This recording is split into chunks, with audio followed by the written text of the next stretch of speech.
This episode of Storytime Podcast is brought to you by Gastown Yellowknife. Yellowknife and the NWT, like any place, has social issues. But as I walk around downtown today, it seems more prevalent than it has in the past. I'm on a mission to find out why. My name is John Stanley, and this is the Storytime Podcast. All right, so here we are.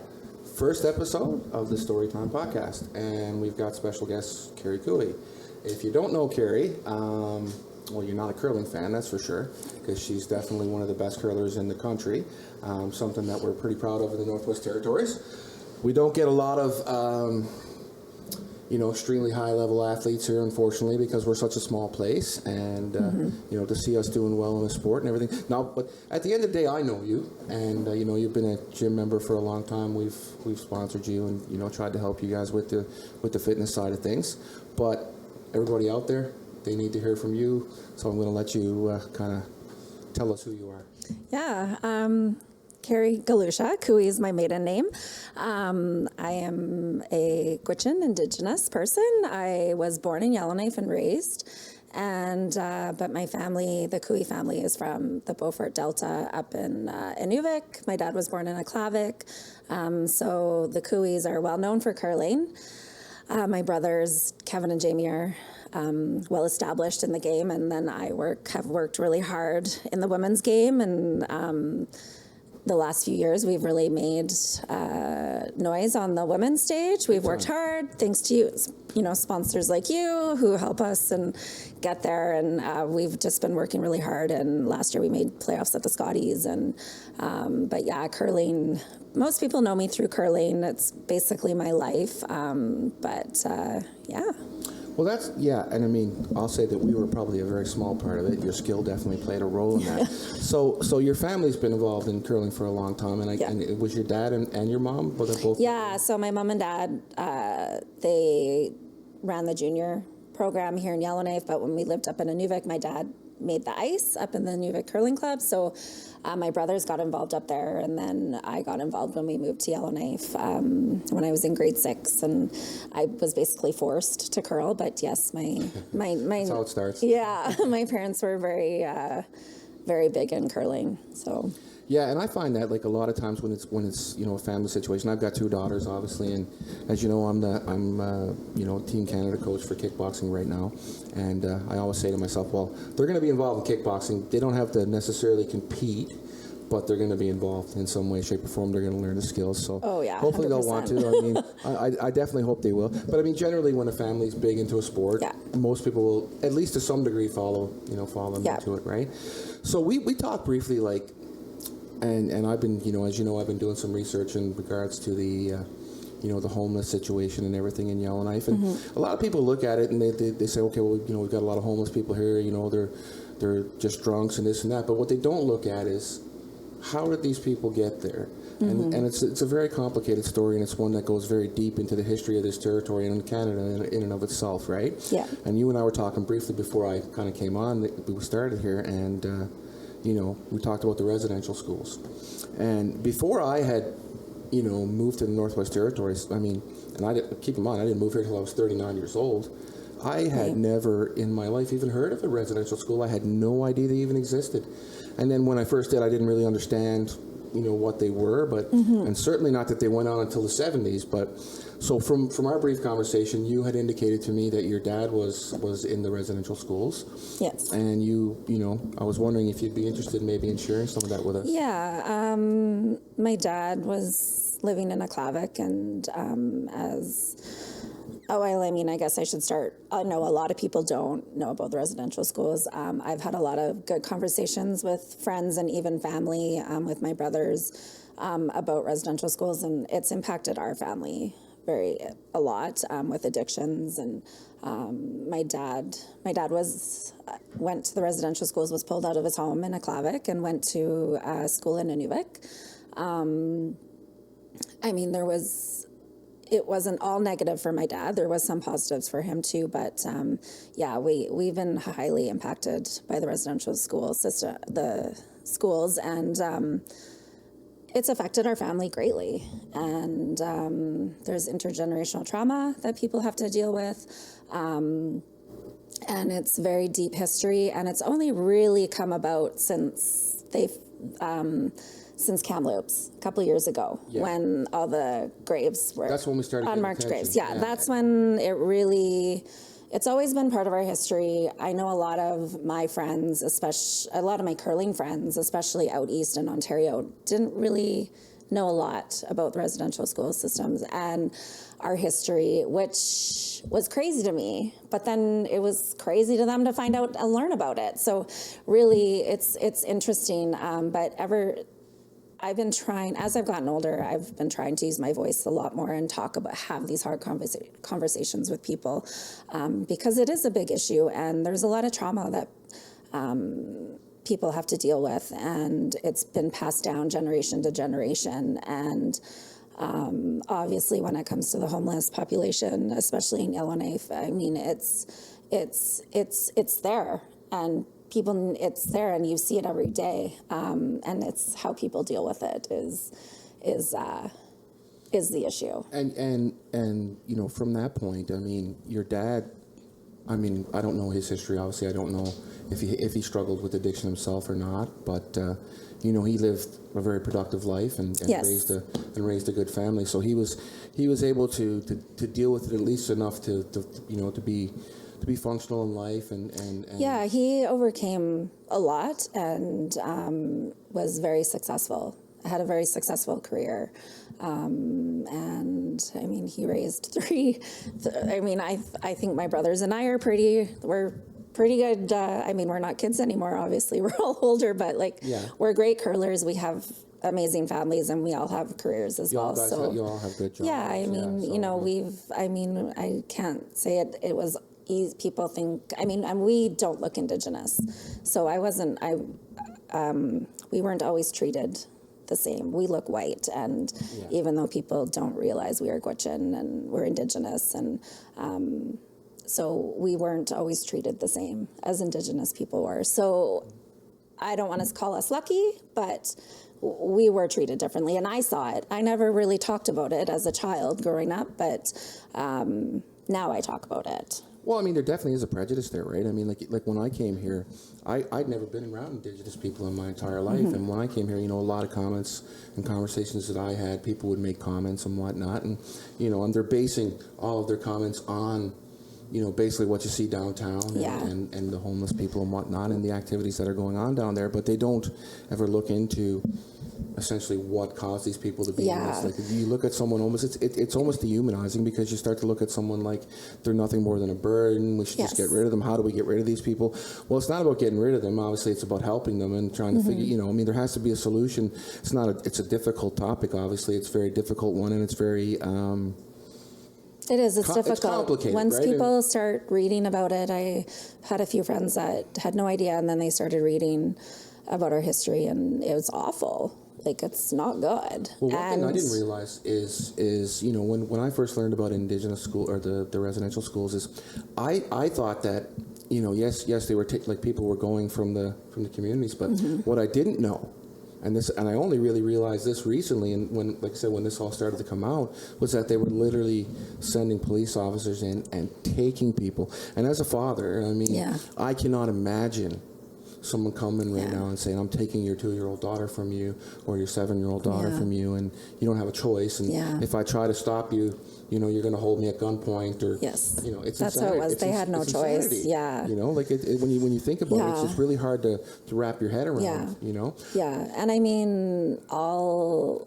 we can ask for is awareness. Even just you telling me that, like, you read up on it, you learn. Like, we have holidays here in the NWT, and I just hope people read and learn and educate themselves. There's definitely still a lot of ignorance out there. Yeah, like when it comes because to that's what people need to do. People need to know that trauma is involved, and people don't choose the life of addictions and living on the street.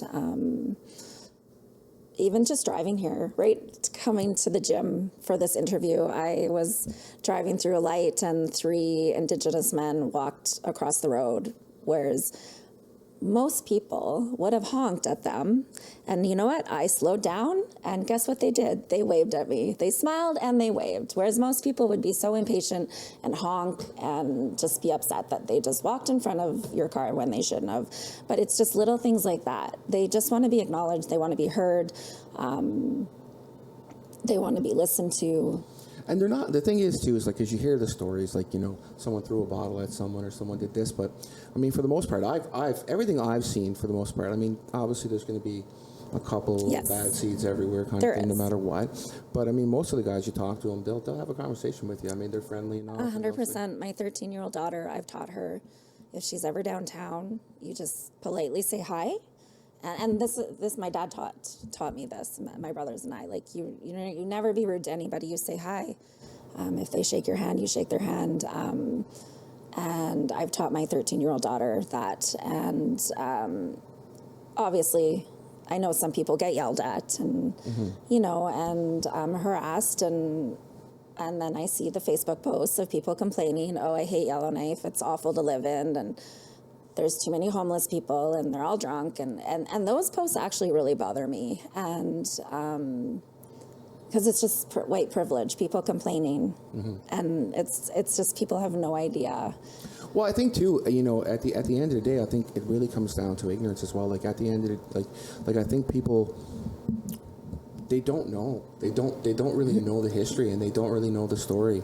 And so they're just looking at these people as if they would anybody who was just drunk stumbling down the street kind of thing, not really considering the fact that, you know, maybe he's a second or third generation that is, you know, there's been sexual abuse, physical abuse, and God knows what else. Yeah. And it's interesting because I don't know if you're familiar with the movie The Boys of St. Vincent. I am. So I grew up watching that. Yes. Yeah, so my boxing coach was in Mount Cashel, which is what it's based on in Newfoundland.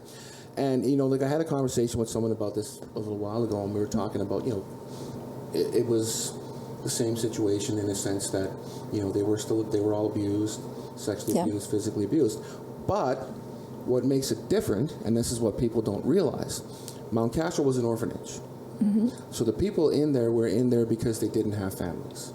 Right. And the people who were in the residential schools did have families for the most part, and they were taken from their families, and that's what makes it different. I mean, what happened to them at the end of the day while they were there is pretty much the same thing. Yes. But the difference is these kids didn't need to be in this situation at all, right? And unfortunately, we trusted the church a lot back then, and you know, nobody was, because in the movie even it shows the, you know, the police coming in and they're like, well, no, Father so and so would never do this kind of thing. Yeah. But they were, and they were, and it's horrific. Like I don't know if you watched, if it's you know, it's become so prevalent now. Like I don't know if you watch Yellowstone. I do. So Yellowstone has a prequel now called 1923. Yes. And I was watching it the other day. I haven't watched that yet. Yeah. But I heard about it. There are some scenes in there about the residential schools. And, you know, and they show it for exactly what it was, right? Yeah. And, you know, I thought that was kind of a cool thing, just because I don't think people realize what it was like until you watch some of these scenes and realize what these people, you know, how they were treated. Yeah. How they were treated, like, you know, beaten just for trying to speak their language, or, you know, like, I mean, in the sexual abuse, and it's all kind of shown in there. I mean, it was assimilation is the correct word, where they, you know, their culture was taken away from them, basically stripped. They weren't allowed to speak their language. It was, it was not good. And I mean, these schools were around till the 90s. Which is another thing people didn't know. So it's just, it's you know, I'm really glad there's more awareness now, though. But I really hope it continues, even in sport. I know Curling Canada, I've worked with them on a few campaigns, and just in sport and diversity and inclusion, and having Indigenous kids, and I'm a Kid Sport Ambassador, like just trying to get the awareness out there, and we're moving in the right direction, but I think more work needs to be done. Moving forward, for sure. No question. And I mean, you know, one of the things that we noticed as well, because we've been going down to DETA and working with the school and whatnot, and doing some kickboxing down there and whatnot. Yeah. And we spoke with the teachers, and one of the things that came up was, there's not a lot of attendance, right? Yeah. And I was recently talking to someone the other day. Actually, we were having a conversation about it, and I guess the community essentially hires what's equivalent to a truant officer to kind of figure out why the kids are not going into school, right? And it's not there's a bunch of different factors that they came up with, and one was that they were. They'd go to the house and the parents would be intoxicated and whatnot, and the kids were taking care of other kids. Another one was, kids are hungry, they don't have food. And it's like, I'm trying to, like, in my mind, I'm like, I'm part of this community. What can we do to fix this kind of thing? And, I'm always interested in hearing ideas, but, if I was to say to you right now, and I know you're not going to have, like, nobody really has that ultimate answer, but I'm curious, if I was to say to you right now, how do we approach this? How do we fix this? What would you say? Yeah, I knew you were going to ask me that. I don't have the answer at all, other than I think we need awareness, and the homeless population and addictions, even for people that Indigenous people that have a home, they struggle. But I think as a community, we need to be a community. And I know there's a lot of hate, and a lot of the homeless people aren't treated properly. Even just like if you see someone laying on the road, on the side of the road, you don't just drive by and walk by. I see it all the time. People I don't know if you know about the outreach van, that program. It's amazing. I taught my 13-year-old daughter has that number in her phone. That's one step people can, that's a little thing. Everyone in Yellowknife should have that outreach van number in their phone. And if you see someone that needs help, you call that number and you tell them, they come right away. I've had to call them numerous times. I work downtown. I see it all the time. Even it was, I think, Christmas Eve, my daughter and I were driving and we saw a man that was aggressive, intoxicated. And I actually drove by him and I was going home and I said to Sydney, my daughter, okay, we shouldn't be doing this. We need to go back and make sure he's okay. So we circled back around the block and he was laying in a snowbank when we found him again. And so right away, he was really aggressive though. So normally I would call the outreach van. I did call the RCMP. And as I was talking to them and they were great about it, the outreach van pulled up. So someone else had already called them, which was great. And they picked him up, they put him in the van and they took him somewhere safe. And that is like step number one, I think, for a lot of Yellowknifers. My 13-year-old now has that number in her phone. So if she sees someone needs help, she's going to call that number. But it's just treating people with respect, kindness, and just being there. The homeless population, they're part of our community. Just treat them with respect. I know you don't always get respect back. No, for sure. But that's where you have to be the bigger person. Yeah. And you know what? Especially in front of the post office, I see people complaining, I don't like to go to the post office. Well, you know what? You're walking in there picking up your $200 pair of jeans. It's just like, take a step back and just think about it. No, and that makes perfect sense. And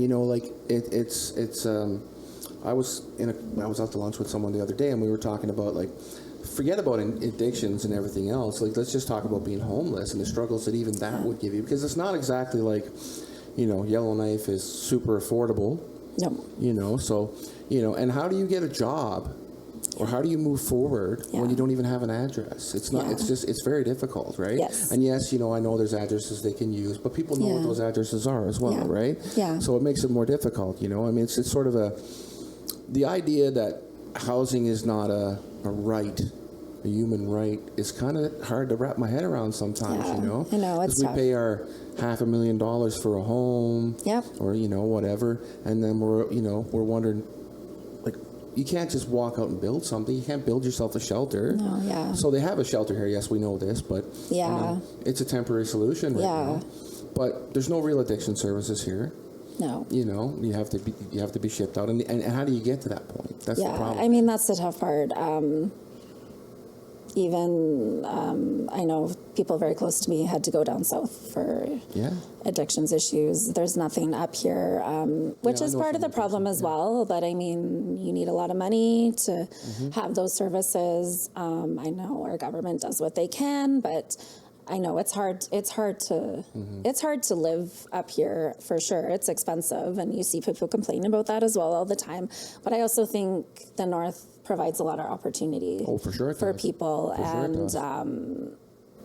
I mean, I was born and raised here. I went to school for a couple years down south, and I don't plan on leaving anytime soon. So you make it work. I mean, I'm lucky. I have a government job.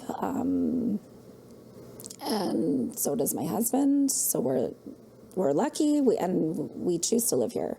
I know lots of people leave, and I know lots of people that have left and regretted it. That's very true. And I mean, you just have to. I'm a lifer. I mean, my kids are here, and to be honest with you, even if I wanted to leave, I couldn't because my stepdaughter's parents have a long history here, and but I don't want to anyway. I got to be honest with you. I mean, I did leave for a couple of years, and I came back, and it's. I'm far more comfortable here, and yes, it's expensive here, but it's a great place. Like for me personally, about my past and my issues, and to be able to come to a place with that, and be embraced and not have it held against you, and to be allowed to prosper and move forward in your life. I mean, it's not everywhere you could do that, and so it's kind of special that way, and definitely, yes, there's definitely some things that we need to improve on, and like people, would it be better if the downtown area was cleaned up and better? Yeah, it would. It would be better for business. It would be better for everybody. But it's not a very simple process, is it? I mean, at the end of the day, we can't lose the human side of things. Like these are people. I think if we could clean it up and everything, it would be done. We would have done it already. Yep. If there was a simple solution. Everyone has their own ideas. I know the city and the government, GNWT, fight with each other all the time and pass the buck off to each other all the time. I won't get into that, but it's no one really is taking full responsibility for the issues. But someone needs to. Yes. And that's the reality. Yeah. I mean, I feel like, because we talked about the government does, but I feel the government needs to do more. I feel we need to do more, and I think we need to come up with better solutions. And I'm not suggesting that I'm that I have all the solutions, but, like, in other countries, because I've done some research on it, in other countries they've solved this issue.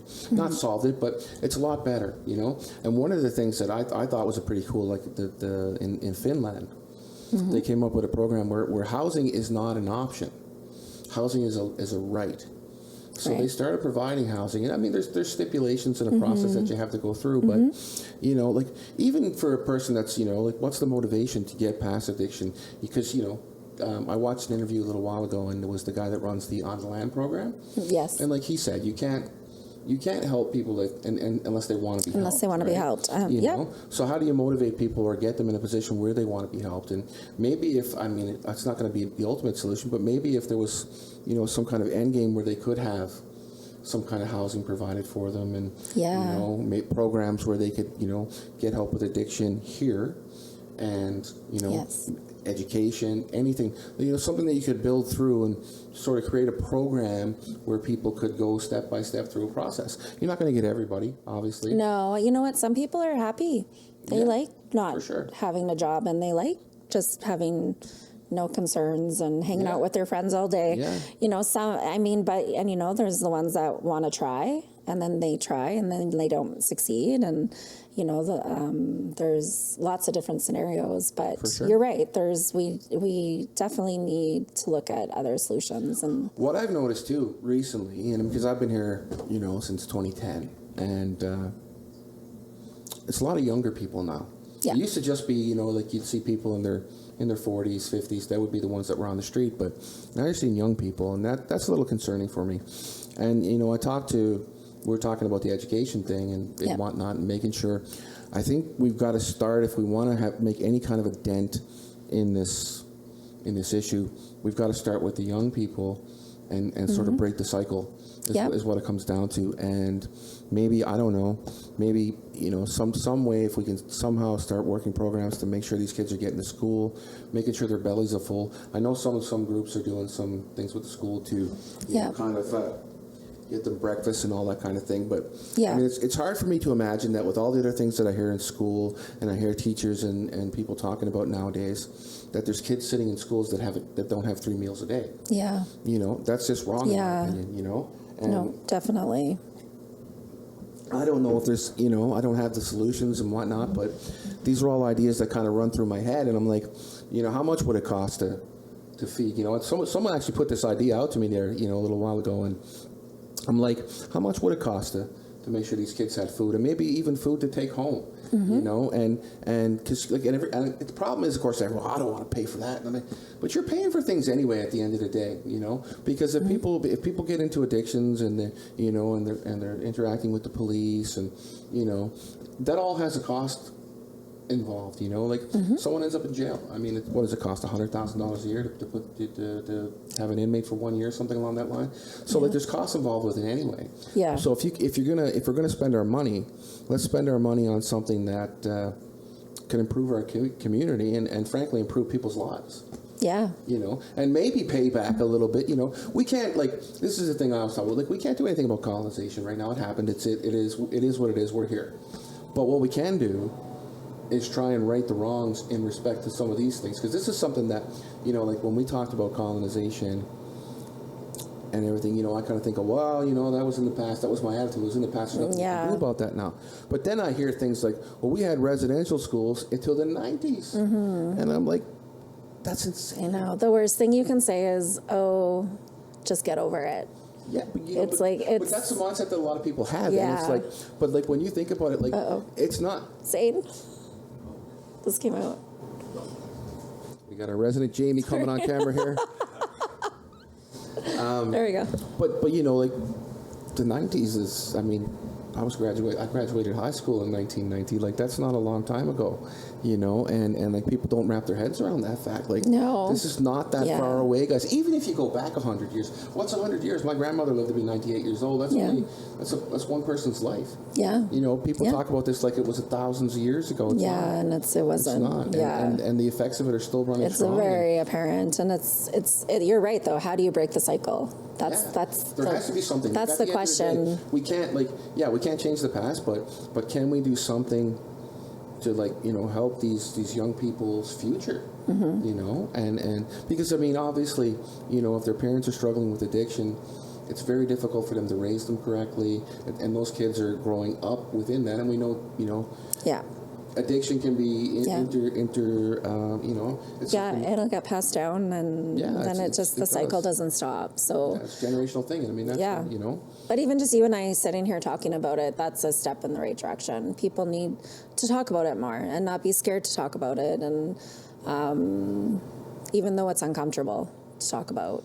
Well, it really is, and I mean, the biggest thing for me, because, you know, when I first moved here, obviously I didn't have any children or anything else, and when this really, like when all this came out about the, you know, when they started finding the bodies and whatnot, it really hit home to me because, you know, now that I have a child, like, again, like, I thought about what would I do if someone showed up on my door right now and said, hey, we're taking your daughters and we're going to bring them to this school and you can't contact them and you can't do anything to stop us. You know, I'm probably going to get shot, and I'm sure people did. I mean, at the end of the day, I'm sure people did, you know. And then you talk about, like, who was enforcing this, and we talk about the, you know. But again, people, it was ignorance, right? Like, I can't wrap my head around it, but I feel like the people who were, like, the RCMP officers that were showing up and doing this, they had to believe that they were doing the right thing. They weren't, obviously. Yeah. I mean, for me to even think about it, how could you possibly think this was the right thing? But, you know, they were doing their jobs. They were basically doing their job. The government was the telling them to do that. Yeah, and they did it, right? And, and you know, I mean, I'd love to be able to go back and sort of get in people's heads and come up with how they thought this was. You know, I know what their idea was. Well, we got to make, you know, we're all a country now. Everyone's got to live together. But I mean, guys, that just wasn't the way to do it. Like, you can't just walk in and take take someone from their family. Like, the trauma the children went through, but even the fact, like, the parent, can you imagine? Like, I can't imagine how that would feel. Like, you're your mom, honestly, and you know. Yeah. I mean, I think I'd just be broken. Yeah. No. Yeah, I'd just be awful. A broken person. So it's hard to, but I think, you know, the kids, as we talk about the kids, I mean, I do really and feel that that's where the answer may be, and I could be wrong. Yeah, I mean, that might be a good start. I've never heard anyone talk about that before, so. And it's not even my idea. It's someone else threw at me, to be honest with you. But it was something that I had talked to other people about in the past, like, because that's why we started going down and trying to work with the kids in kickboxing and whatnot. Yeah, that's amazing. And because of my past, I want to, I thought, well, if I can get in conversation with people who are heading down the wrong path, can I talk to them? And, but I mean, I've never been addicted to anything in my life. I've never done a hard drug in my life. I don't drink. So, I mean, while I can understand some of it, I can't understand all it is. It's hard to understand if And I mean, I have had some family members that were alcoholics and whatnot, and I saw how it affected their families and how their children ended up being kind of going through the same cycle. And my dad doesn't drink, fortunately for me. Yeah. So I grew up in a household where that wasn't an issue, right? But again, it's not like I don't know how to put it, but I mean, my uncle, my family, they weren't drinking for any particular reason. They were drinking because they wanted to drink. They weren't trying to swash away these horrible feelings that were in their lives. And that's and that's where the addictions comes in. You're just trying to drink away the pain, right? The trauma, and forget. Yep. And, but yeah, it's just a nasty cycle that, how do you break it? And, how do you help? That's the question. I mean, and like I said earlier, everyone has their own ideas, and if we knew the answer, it would already be done. Yeah, if we knew exactly. So, but and that's the thing. I mean, I've been doing a tremendous amount of reading on it lately and whatnot, and not just here, but like I said, in other countries and what, and essentially what. There's no easy answer to it. And I mean, obviously what worked in one country may not work in another. Yeah. There's different reasonings behind it. But at the same, we have to keep searching. Yeah. We have to keep searching. We can't just say, oh, well, that's the way it is. We're just going to let it roll and hope that one day it goes away. Cause It's not going to. It's not going to. It will probably get worse before it gets better. And that's the thing. Like when I started, walking around downtown and seeing the, more younger people. That was worrisome to me because now it's not like these weren't 30-year-olds. These were 18, 19-year-old kids. Yeah. And they're intoxicated. They're homeless. They're begging for money and whatnot. And that's the path. A lot of kids don't have that choice or privilege when they're even born. It's just a fight from the get-go. Which it's really tough to see. Yeah, and I mean we've had kids come in here that are involved in the program, and you when you get to know them and you realize they didn't really have much of a chance, right? No. And so they're not going to get that support from home. The schools, I mean, the reality is the teachers are not able to be that deep in someone's life, I guess, at the end of the day. It is tough. Like, I actually have my Bachelor of Education, and I did part of my practicum down in Delo at Calumet Denny School, and it was 3 months I was down there, and I did a kindergarten, grade 1, 2 split class, and it was tough. Some of those kids had to get themselves up for school on their own, and we were teaching them that, like, get yourself to school. Like, some of them can't rely on parents. They just had to get themselves there. And, we supported them the best we could, but you can only do so much. Would you like a water? I'm okay. You sure? Okay. Yeah, I'm good. That's the thing. And then, like when I was talking to a gentleman the other day, and we were having the conversation about them hiring this, they don't call it a truant officer. I forget what they had, but essentially that's what it is. I mean, he's trying to figure out why kids aren't in school and whatnot. And I mean, that's the thing. I mean, these children don't have anybody to get them up. They don't have anyone to make sure they get to school. No. And I know, like, for a while before I moved into Niven, I used to rent over on Gitzel, and I would often see young kids, like as young as my kids, walking around the street like 11 o'clock at night. Late at night. And people are like, oh my God, but I mean, guys, you don't understand why this is happening. Like it's obvious why. right? And the sad part is, again, is these children are going to likely repeat the cycle, right? Yeah. And that's why I was, I that word popped in my head the other day, break the cycle. And how do we break the cycle? And like I said, I don't really have the answers, but I'm searching for them.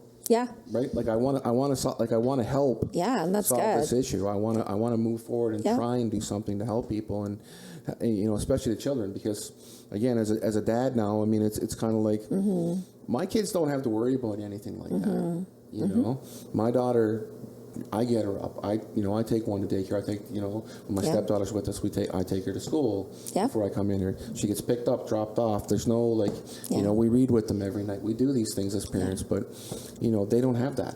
No, they don't have that. I mean, it's not even, it's easy to say, well, older parents, but I mean, the parents are recovering from their parents are struggling, the horrible situations so then that they can't take care of their kids. Yeah, it's just really, it's a cycle. Like, I mean, it really is, and there's no, I mean, there's help, but there's not much. I mean, there's not much that they can really, there's no one checking on them on a daily basis. There's no one trying to help them and kind of lead them into some sort of. I won't say there's nobody trying to lead. Obviously, there is. I mean, there's a lot of good people in this town that are trying to help people. Like you talked about the outreach van. These are people that are out there. Yeah, there are a lot of good programs here for sure, but there definitely needs to be more. I mean, whatever we're doing right now is not working. It's an amazing effort, and I applaud the people that are doing it. But we've got to change something, And if we can't solve the problem with the older people that are already in this cycle and have been for a long time, can we can we do it through the children? I don't know. Yeah, I mean, that's a good start. I 100% agree. Yeah. So I mean, it's something that I want to do, not that I want to do, but I want to help with, and maybe search for ideas and see if I can move some things along. Like we're even talking right now, like we're going to be doing a program at the youth jail, and that's something. Yeah, I mean, because again, everybody gives up on these kids, but they're kids, right? They're still. Yeah. You can still save them. Yeah. You can still save them, but if we don't make any effort, that's a really good attitude to have. Well, I mean, I think sometimes when it comes to corrections, people forget the word correction, and it becomes punitive. And I'll agree that most people don't rehabilitate themselves completely, but some people do.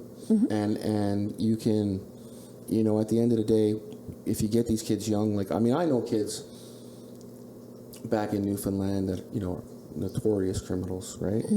And people will say a lot of things about them and whatnot, but what they don't know is the life that they do. And I mean, one of these kids is a great example is I won't say his name, but the young man, I mean, as a child, his parents had him shoplifting when he was 5 years old. His parents were criminals. He's a criminal. It was again, it's a generational thing, and he was brought up that way. So to him, that's all he knows. Yeah. And now he's a 30-year-old man with 200 convictions on his record. Well, nobody wants to hire him. No. So how does he change his life even if he wanted to? So it's a difficult thing, and it's tough. Yeah. Yeah, and I mean, it's one of those things that.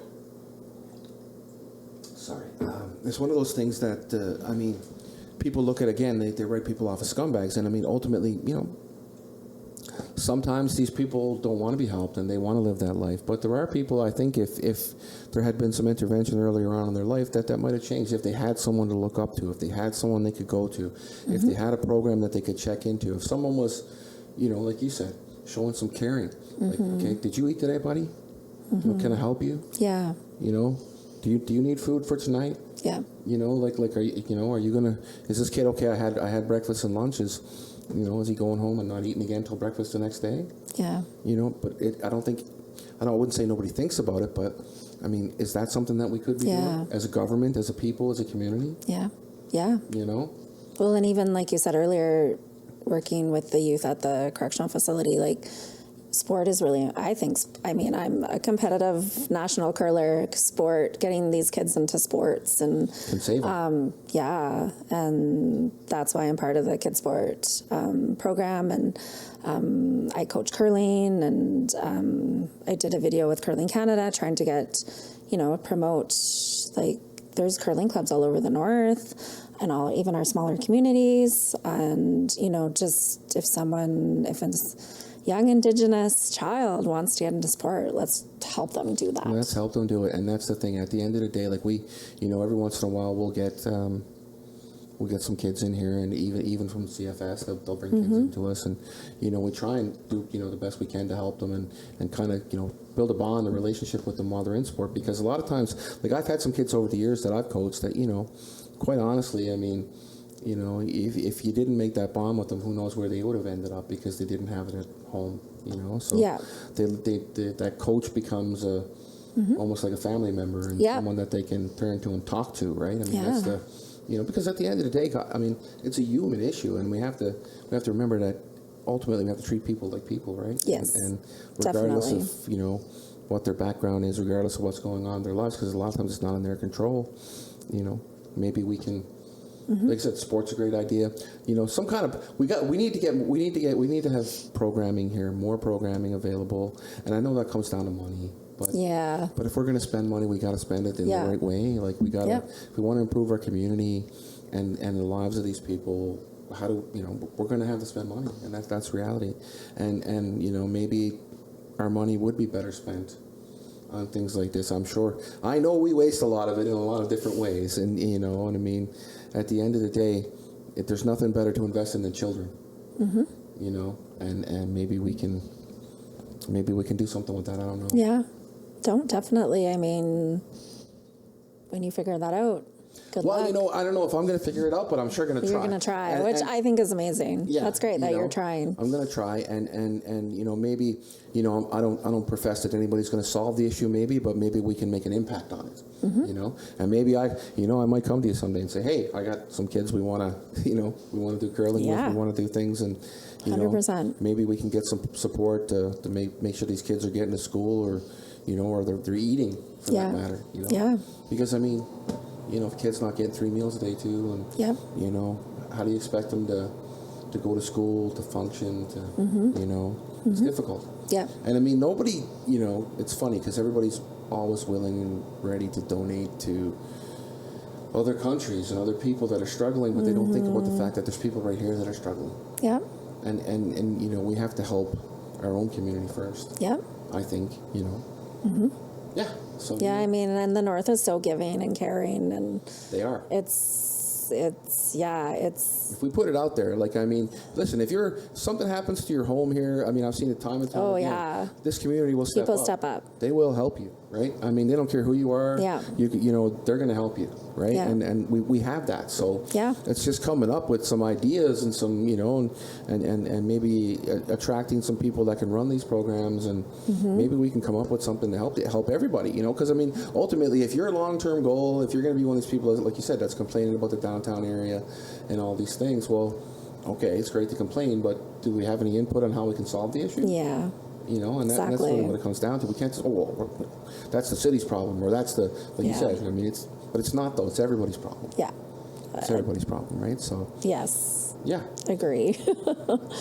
So, I don't know, like, do you have any other ideas that you'd like to throw at me on the thing, or on the topic, or, but I know it's difficult. Yeah, I don't know. I just, awareness, kindness. That's the key. I mean, all your ideas are great. I think awareness is the biggest thing, and that's the because we can't just be ignorant and say, well, like I the other day I was coming out of the grocery store, and this young man was there, and he wasn't even Indigenous. He was a homeless young man, but he wasn't Indigenous, and he was asking me for food and whatnot, and I didn't have any cash on me, and I was in a rush, and I was like, you know what, I'm sorry, dude, I can't. But then I got to my car, and I was like, you know what? No, I'm gonna go. And I went back in and bought some food. I thought to myself, I can't handle the idea of somebody not eating in a first world G7 country. This is insanity. Yeah. Like people should not have to worry about eating. Yeah. But No, they do. I agree. But Yeah. they do. And we're oblivious to it sometimes because Yeah. we're going home to our nice fancy houses and I you know. know and all that, and you know and we kind of don't think about it. Mm-hmm. You know, but I agree. hopefully we can move forward and you know, with people like yourself and you know that want to help and want to kind of you know, bring awareness out there and you know, make this place a better place to live. Mm-hmm. I mean, not that it's a horrible place to live right now. I love Yellowknife, but we can make it better. We can. I think so. And you know, in the process, maybe we can improve some people's lives. Mm-hmm. But anyway, thank you so much for coming. Yeah, thanks for having me. I appreciate you doing this. I know it. You know, it's not easy to give up your time. We're all busy. We have kids. We have sport. Yeah. We have work. Yeah. But taking the time to do this is greatly appreciated. It's the first episode, and this is one. It's a topic that I was really passionate about. And so when I, you know, Scott had mentioned to me that you'd be willing to talk about it, I was like, okay, let's do this for sure. Yeah, no, thanks for having me. Like I said, as I've gotten older, I'm trying to use my voice a bit more. I don't have all the answers, but I definitely think it's important to talk about. You're in the press a lot. I'm in the press a lot sometimes with kickboxing and whatnot. Mm-hmm. And if we start talking about it more, maybe we can bring people's attention to where it needs to be. Yeah, definitely. Awesome. Well, thanks. Thanks so much.